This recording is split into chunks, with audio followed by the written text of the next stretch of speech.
Commissioner,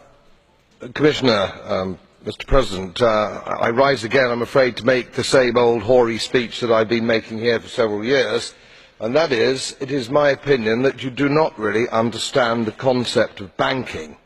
All the banks are broke. Bank Santander, Deutsche Bank, Royal Bank of Scotland, they're all broke. And why are they broke? It isn't an act of God. It isn't some sort of tsunami. They're broke because we have a system called fractional reserve banking, which means that banks can lend money that they don't actually have.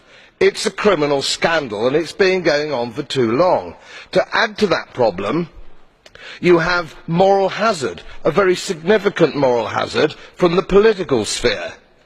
And most of the problem starts in politics and central banks, which are part of the same political system.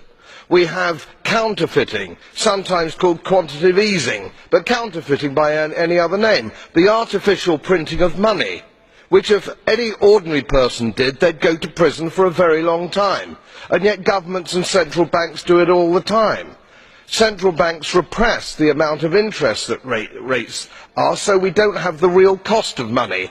And yet we blame the real retail banks for manipulating LIBOR. The sheer effrontery of this is quite astonishing. It's central banks that manipulate interest rates, Commissioner. And plus, underneath all this, we talk loosely, in a rather cavalier fashion, do we not, about deposit guarantees.